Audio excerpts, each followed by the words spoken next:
Good morning, ladies. I am Kerry McMahon, and as I indicated in my email to Linda, I've opted to do a video presentation because I think it's really critical that you folks have a face and a personality to go along with the voice you hear on your telephone when you're considering hiring somebody for this sort of position. Now, in saying that, Linda, you should have in your possession by now this lengthy tome that talks about family illness, mental illness from a family systems perspective.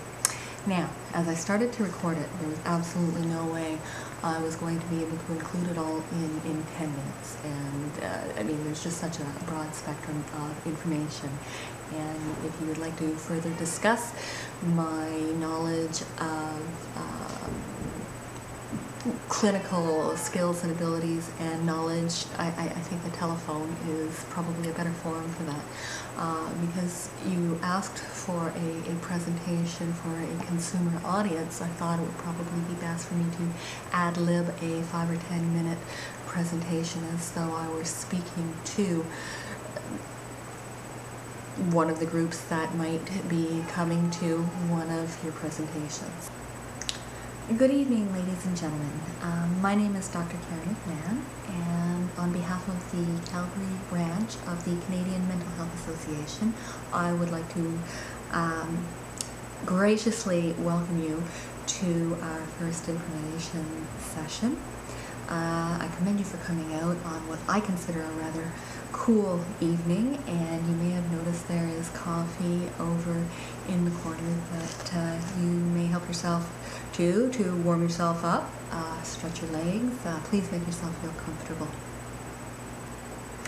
In tonight's session, in addition to the other sessions that you may choose to attend, we're going to be hearing a lot of people's stories and stories about stories. But what I want to impress upon you is that underneath those stories are sub-messages, and those are of hope and strength and courage. Whether doing psychotherapy or facilitating a group and speaking in this type of forum, I certainly understand that at least always at the beginning, emotions can run very high. You all have a diverse number of experiences, and it's my hope that as we get to know each other, we will share them in community.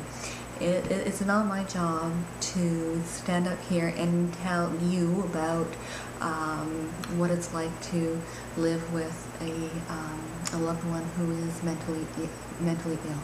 You already know about isolation. You already know about fear, shame, grief, anger, frustration, exhaustion, and the only thing I can tell you about those things are that those are absolutely normal responses to highly stressful and abnormal situations.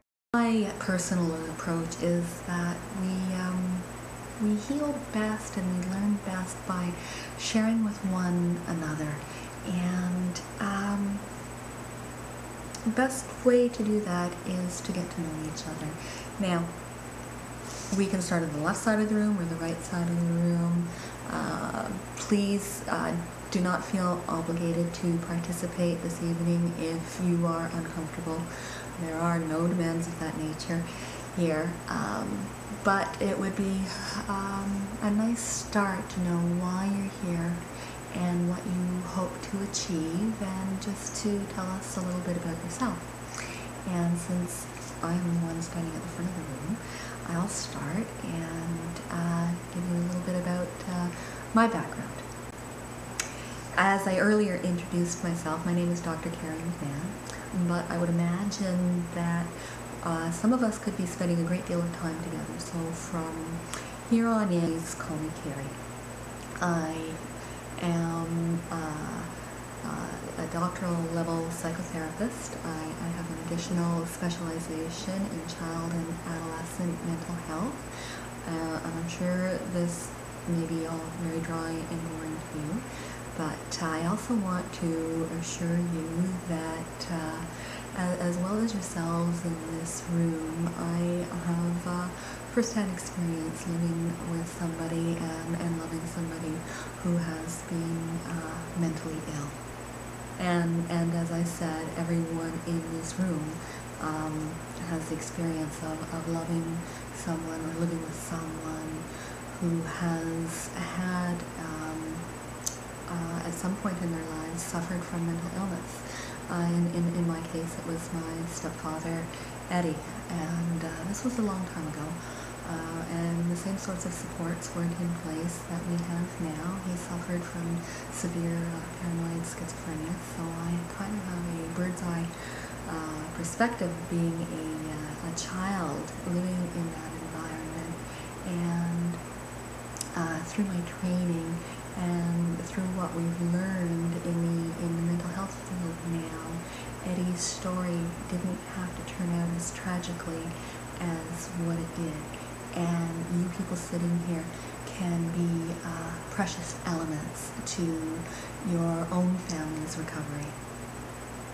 In addition, I have upwards of 20 years now working in the psychotherapy, mental health related fields, and in that time I've been strongly influenced by the recovery movement, 12-step movement,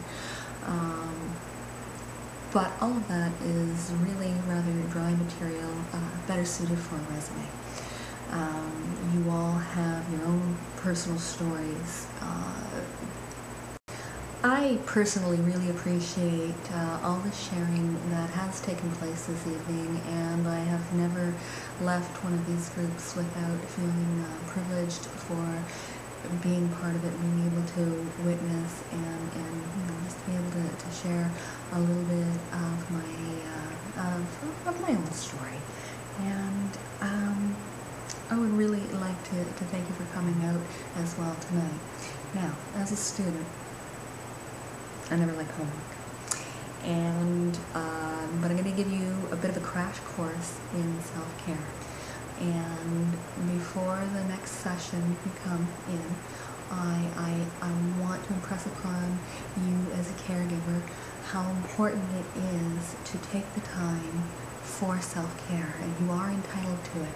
So I challenge you before our next session to play around with what works for you, whether it's walking your dog, taking a 40-minute bath, reading a book, going away for the weekend if you can, and see what works for you. And next time we come back, we can share some of that and see how we're managing, and perhaps give you more information about your loved one's illness.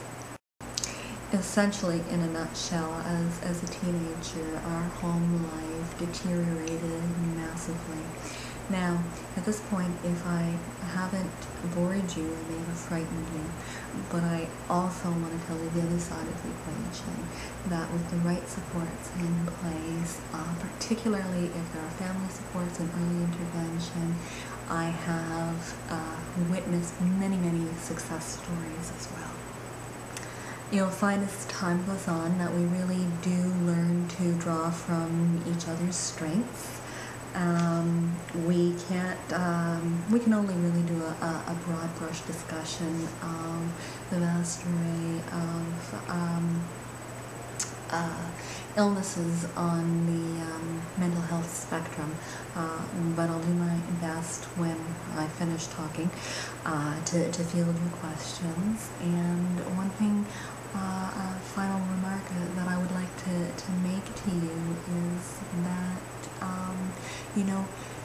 your father, your mother, your son, your daughter, your brother, your sister, whoever it is, they are not nameless, faceless people.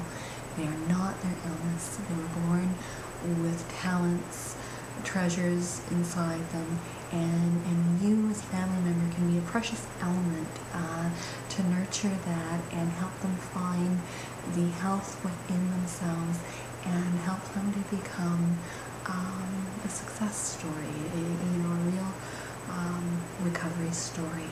once again, I'd like to thank you for coming this evening, and I sincerely hope to see you back here. Thank you very much.